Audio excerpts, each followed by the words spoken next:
بسم الله، الحمد لله، والصلاة والسلام على رسول الله. أبنائنا طلاب الشهادة السودانية، نتكلم اليوم إن شاء الله عن تطبيقات الذرة. عايزين نشوف تطبيق على تطبيق الدالة اللي تكلمنا عنه في الحصة الماضية. واحدة من المسائل اللي واردة في امتحانات الشهادة، معدن تردده الحرج 10 أس 15 هرتز، سقطت عليه أشعة طولها الموجي 2.2 في 10 أس سالب 7 متر. مطلوب مننا أحسب دالة شغل المعدن بطاقة حركة الإلكترون المنبعث اللي هو الإلكترون الضوئي وجهد الإيغاف. طيب، المعطيات اللي مدينا لها أول حاجة اللي هو التردد الحرج اللي هو زار نوت. التردد الحرج ده بيديني دالة الربط فقط اللي هو عبارة عن 10 أس 15 اللي هو هرتز. ده التردد الحرج. ودينا الطول الموجي اللي هو اللامبة، ودينا لا اللي هو عبارة عن 2.2 في اللي هو 2.2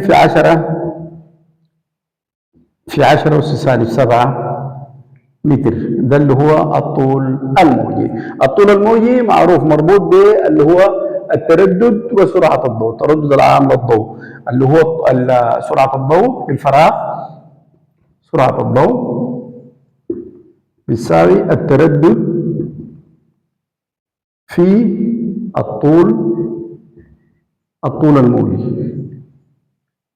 في الطول الموجي سرعة الضوء بتساوي التردد في الطول الموجي، يعني عين بتساوي اللي هو دال في شنو؟ في لامبة. إذا التردد دال حيساوي شنو؟ حيساوي عين على لامبة اللي هو ده التردد العام للضوء لما يدونا الطول الموجي. بنقدر نستخدمه هنا. أول حاجة مطلوبة عندنا اللي هو ألف، مطلوب مني اللي هو أوجد دالة شغل المعدن اللي هو أوجد شنو؟ أوجد فاي. لأن المعادلة عندي المعادلة بتاعتنا بتقول إنه طاقة الفوتون تنتقل إلى طاقة إلى الإلكترون استخدمها اللي هو في دالة الربط اللي عايزين نوجدها زائد اللي هو طاقة الحركة، زائد طاقة الحركة. دي الطاقة اللي تنتقل من الفوتون الضوئي الساقط الى الالكترون استخدامها داله شغل واللي هو طاقه حركه. دايرين نطبق الكلام ده. الشيء المطلوب مننا اولا اللي هو داله شغل المعدن فقط. داله شغل المعدن ما بستخدم فيها اللي هو طاقه الحركه. هتكون الطاقه بتاعت الفوتون بتساوي اللي هو داله الربط المطلوبه، وطاقه الفوتون اللي هنا اللي موجوده بتساوي اللي هو ثابت بلانك في اللي هو التردد هنا بيكون تردد شنو؟ تردد حرج. من هنا بقدر اوجد اللي هو دالة الربط.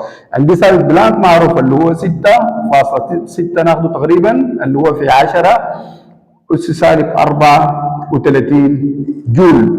بنضربه في شنو؟ في اللي هو التردد اللي هو 10 أس كم؟ أس 15. من هنا بنقول إذا اللي هو دالة الربط حتساوي شنو؟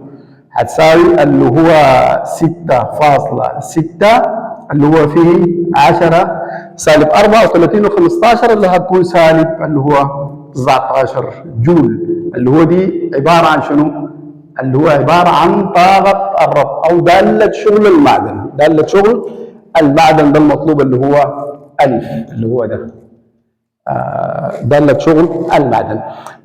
مطلوب مني اللي هو طاقة الحركة. طاقة حركة شنو؟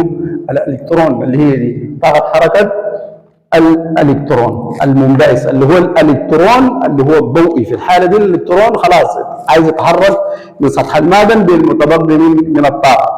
مطلوب مني أوجد اللي هو طاقة حركة الإلكترون. طيب، أنا بعرف إنه الطاقة بتاعت الإلكترون بتساوي دالة الربط زائد شنو؟ زائد طاقة الحركة. من هنا من المعادلة دي، من معادلة طاقة حركة الفوتون، نقول الطاقة بتاعت الحركة هتساوي شنو؟ نقول الفاي هنا هتساوي الطاقة للإلكترون ناقص شنو؟ ناقص اللي هو دالة الربط، ناقص دالة الربط. طيب الطاقة بتاعت الحركة هنا، طاقة الحركة هتساوي طاقة الإلكترون. الطاقة هتساوي شنو؟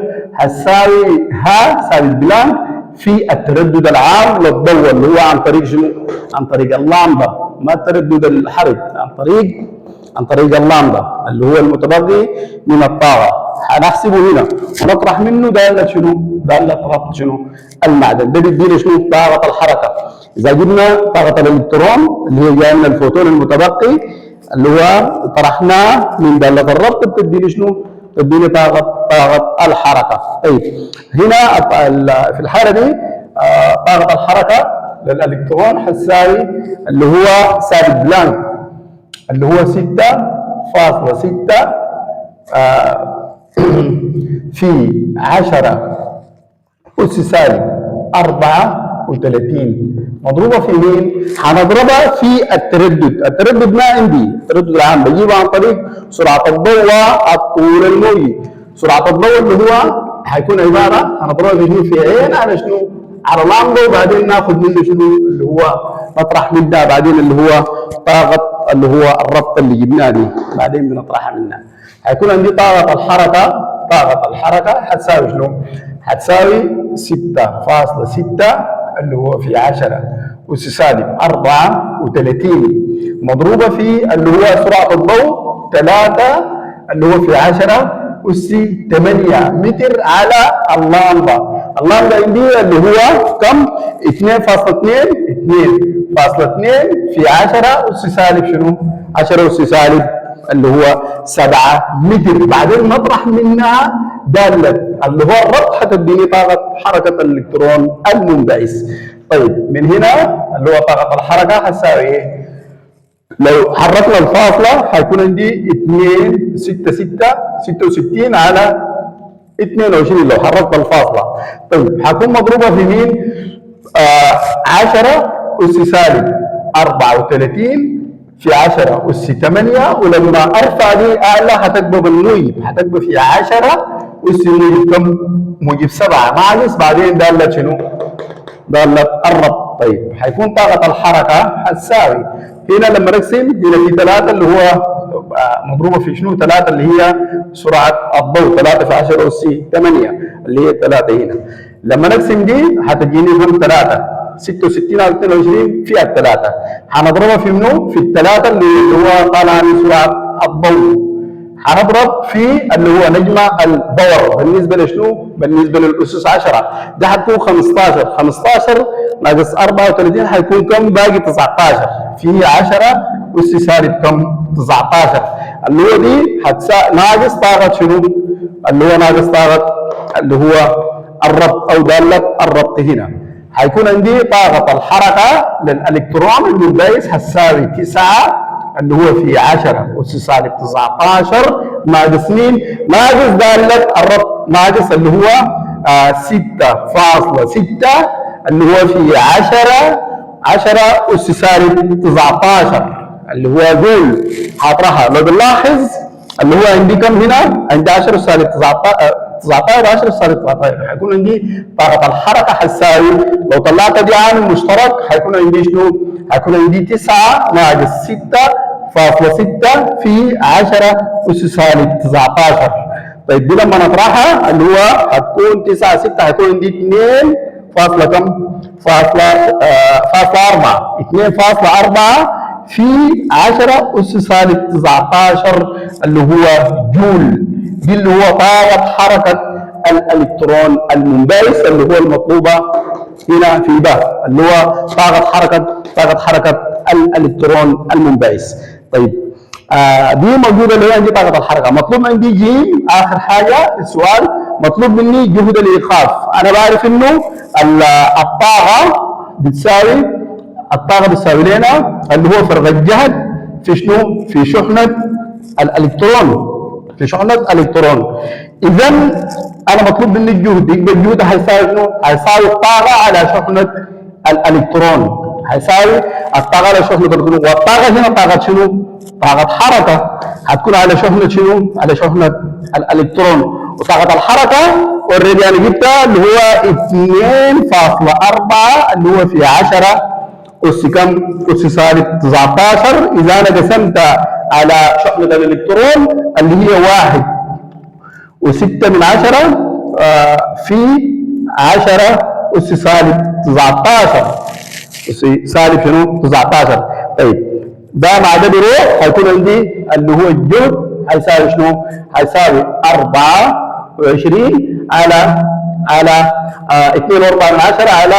على 1.6 هتكون 24 على 16. 24 على 16 لما اقسمها تقريبا بتجيني اللي هو 1.5 اللي هو فولت، اللي هو دي اللي هو جهد الإيقاف. جهد الإيقاف اللي هو هيساوي 1.5 فولت اللي هو 2.4 على اللي هو 16. وبذلك تكون دي الحل للتطبيق اللي موجود في امتحان الشهاده السودانيه، وان شاء الله بنشوف تطبيق اخر ان شاء الله باذن الله في الحصه القادمه باذن الله. السلام عليكم ورحمه الله.